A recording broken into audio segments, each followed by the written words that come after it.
আজকে ছোটকা দাদার, আচ্ছা ছোটকা দাদার কি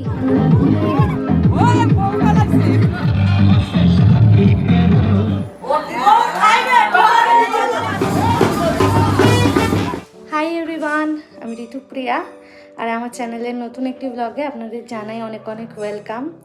আজকে রবিবার, সন্ধ্যা এখন বাজে 7টা মতো। আমি আর অভিজিৎ রেডি হয়ে গেছি, আমরা যাব এখন মাসিমণির বাড়িতে।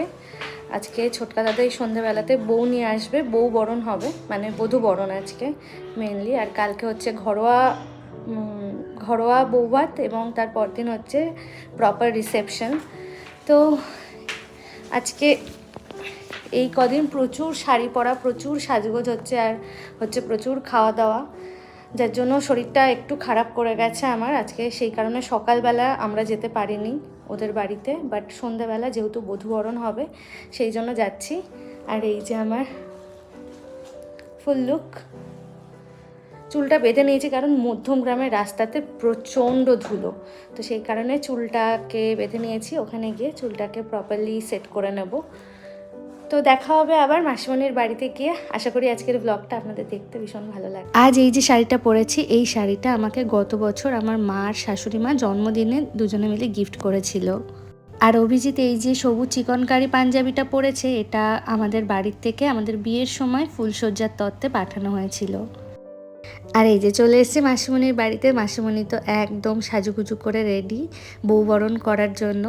সাথে করে আপনাদেরকে দিদা এবং আমার শাশুড়ি মার সাজটাও দেখিয়ে নিলাম। আমার শাশুড়ি মা এই যে কাঞ্জিবরমটা পরেছে, এইটা এই বছর আমরা শাশুড়ি মাকে পুজোতে গিফট করেছি। সকলে খুব সুন্দর করে সাজুগুজু করেছে, আর সকলের না অনেক এনার্জি, তবে সব থেকে এনার্জি বোধহয় আজকে আমারই কম।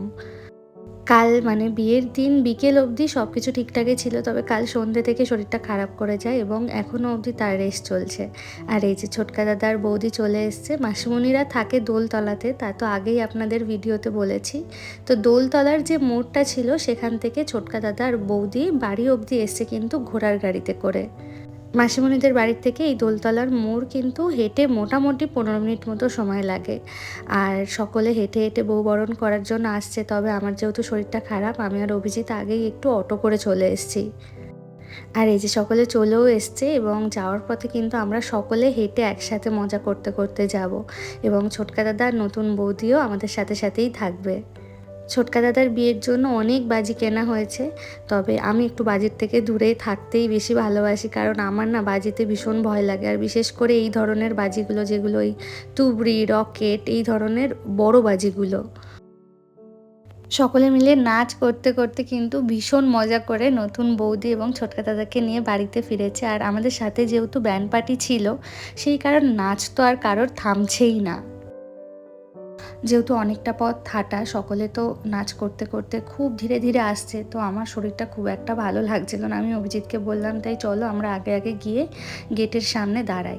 আর এখানে এসে দেখুন ছোটকা দাদার ঠাকুমা আর এই যে মামি সকলে মিলে কিন্তু গেট ধরবে বলে দাঁড়িয়ে আছে, আর আমিও ওদের সাথে এসে টুক করে দাঁড়িয়ে পড়েছি। আর এই যে ছোটকা দাদার ঠাকুমার কথা বলছি না, ওনার এজটা আপনারা একবার গেস করে বলুন তো কত হতে পারে। আপনারা হয়তো গেস করতেও পারবেন না, ওনার কিন্তু 100+, মানে ওই 104 কি 5 হবে। এখানে আবারও গেটের সামনে এসে সবাই মিলে নাচ করা শুরু করেছে। ছোটকা দাদার ঠাকুমা এবং ছোটকা দাদার দিদা, মানে আমাদেরও দিদা, সকলে মিলে কিন্তু নাচ করছে। আমার শাশুড়ি মা, এখানে মামনি মাসি রয়েছে পাশে, আর ওই যে পেছনে মাসিমণি, বড় দিদা, মামি সকলে কিন্তু রয়েছে।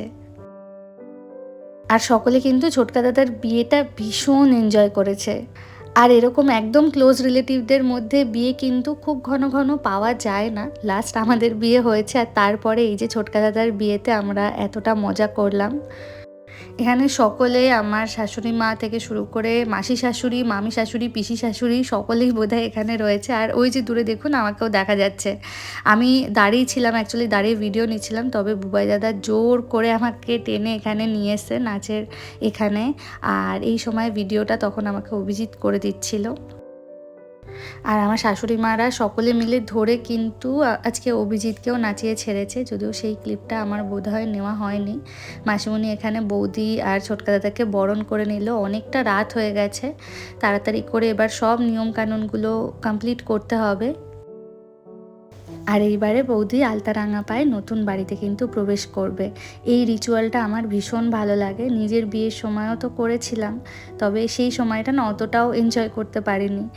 তবে ছোটকা দাদার বিয়েতে তো আমাদের অনেক দিন ধরে সব রকম প্ল্যানগুলো চলছিল, কিন্তু আমরা বাড়িতে এসেছি এতটা কম সময়ের জন্য যে সব কিছু প্রপারলি কমপ্লিট করা আমাদের জন্য খুবই টাফ হয়ে যাচ্ছে। আর তার মধ্যে আমার জেট ল্যাগটাও না এখনও অবধি পুরোপুরি কাটেনি। সেটা হয়েছে আরেক সমস্যা, মানে প্রায় 10-12 দিন হতে চললো, এখনও কিন্তু আমার আমেরিকার সময়েই দিনের বেলাতে ঘুম পেয়ে যাচ্ছে। আমার শাশুড়ি মার মা মানে আমাদের দিদার বাড়ির দিকে অনেক নিয়ম, তা তো আগেই ভিডিওতে আপনাদেরকে জানিয়েছি। এখানে বউকে কুলো দিয়ে বরণ কিন্তু ঘরে আসার পরে করা হয়। আর সকলে এখানে এক এক করে বৌদি এবং ছোটকা দাদাকে আশীর্বাদ করে নিচ্ছে। এখানে দিদা, ছোটকা দাদার ঠাকুমা, ছোটকা দাদার পিসিরা সকলে মিলে কিন্তু আশীর্বাদ করছে। আর এই যে ছোটকা দাদার ঠাকুমা, যার বললাম যে অনেক বয়স হয়ে গেছে 100+, তো তিনি আমার পাশেই বসে এই আশীর্বাদ পর্বটা পুরোটা দেখেছেন এবং আমাকে বলছে যে তোমার ফোনে আমার একটা ভিডিও নাও। এই যেখানে সকলে মিলে ছোটকা দাদা আর বৌদিকে আশীর্বাদ করছে। এখন যাকে আশীর্বাদ করতে দেখছেন ইনি হচ্ছে ছোটকা দাদার পিসি। এটা হচ্ছে বড় দিদা, মানে আমার শাশুড়ি মার পিসি। আর এটা বুবাই দাদা, মানে মাসির বড় ছেলে। বুবাই দাদাকে হয়তো আগেই আপনারা অনেকবার আমার ভিডিওতে দেখেছেন।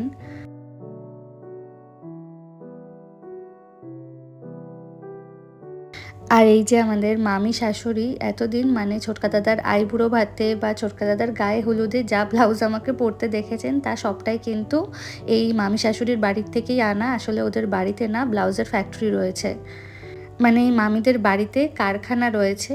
তো ওনাদের বাড়িতেই কারখানায় বিভিন্ন কারিগররা বিভিন্ন ধরনের ব্লাউজগুলো রেডিমেড যেগুলো হয় সেগুলো বানায়, তারপরে কিন্তু বড় বড় প্রচুর দোকানে ডিস্ট্রিবিউট হয়। ইনফরমেশনটা শেয়ার করে দিলাম কারণ অনেকেই আমার কাছে ব্লাউজের ডিটেলসগুলো জানতে চেয়েছিলেন। আর সবশেষে আমার শাশুড়ি মা বৌদি আর ছোটকা দাদাকে আশীর্বাদ করলো। আর আমরা বৌদিকে একটা পার্লের চোকার দিয়েছি। এখন তো পার্লের চোকার ভীষণ ট্রেন্ডিংয়ে, আমার নিজেরও একটা রয়েছে। আর এই যে আগের দিন দেখাচ্ছিলাম না সব কিছু এগুলো বানানো হচ্ছিল, তো এগুলো বরণকুলোতে রেখে কিন্তু সব এরকম আলাদা আলাদাভাবে বরণ করা হয়। আমার বিয়ের সময়ও হয়েছিল। বরণ পর্ব তো কমপ্লিট, তবে এখনও অনেক রিচুয়ালস বাকি আছে, বিভিন্ন ধরনের খেলা যেগুলো নতুন বর আর বউকে করতে হয়। তবে সব কিছুই মোটামুটি খুব তাড়াহুড়ো করেই কমপ্লিট করা হয়েছে, কারণ অলরেডি রাত্রি প্রায় 9:30 পৌনে 10টা বেজে গেছে। এখানে একটু হলেও দোষ কিন্তু আমাদেরই। আসলে আমরা এত নাচানাচি করতে করতে বউ নিয়ে বাড়িতে এসছি না, সেখানেই মানে 15 মিনিটের পথ আমাদের প্রায় 1.5 ঘন্টা লেগে গেছে। বাট ইটস ওকে, বাঙালির বিয়েতে এই ধরনের জিনিসগুলো তো চলতেই থাকে। আর এই যে এখন যে নিয়মগুলো হচ্ছে বা রিচুয়ালসগুলো হচ্ছে এগুলো আমার দেখতে ভীষণ ভালো লাগে, সেই কারণে আমি একদম সামনেই বসেছিলাম। আর আমি একটু বৌদি আর ছোটকা দাদাকে দেখিয়ে দিচ্ছিলাম, কারণ আমার বিয়েতেও কিন্তু আমি এই রিচুয়ালসগুলো সব করেছি। আর আমার সব রিচুয়ালসগুলো একদম পরিষ্কারভাবে মনে আছে, কারণ আমরা না অনেকটা টাইম পেয়েছিলাম এই রিচুয়ালসগুলো করার। বাঙালি বিয়ের তো অনেক নিয়ম, আর সেই নিয়ম কিন্তু প্রতিটা জায়গা বেসিসে, ফ্যামিলি বেসিসে অনেক কিছুর ওপরে নির্ভর করে। আজকের মতো সমস্ত রিচুয়ালস এখানেই কমপ্লিট, আর আমরাও এবার ফিরে যাব আবার আমাদের বাড়ির দিকে। কালও আবার সকাল সকাল এখানে আসতে হবে। রাত্রির এখন বাজে 11:30। আমরা এই জাস্ট বাড়ি ফিরলাম, ডিনার ওখান থেকেই করে এসেছি। কাল সকালে আবার যাব, কালকে ঘরোয়া বৌভাতের অনুষ্ঠান রয়েছে। সকালে না, আমরা ওই লাঞ্চের আগে আগেই যাব, ভাত কাপড় হওয়ার আগে। তো ভিডিওটা আবার কালকে থেকে স্টার্ট করব। আজকে ভিডিওটা এখানেই শেষ করছি। আশা করি আজকের ভিডিওটা দেখতে আপনাদের সকলের ভালো লেগেছে। ভিডিওটা এখানে শেষ করছি, দেখা হবে আবার নতুন ভিডিওতে। সবাই খুব ভালো থাকবেন, সুস্থ থাকবেন, বাই।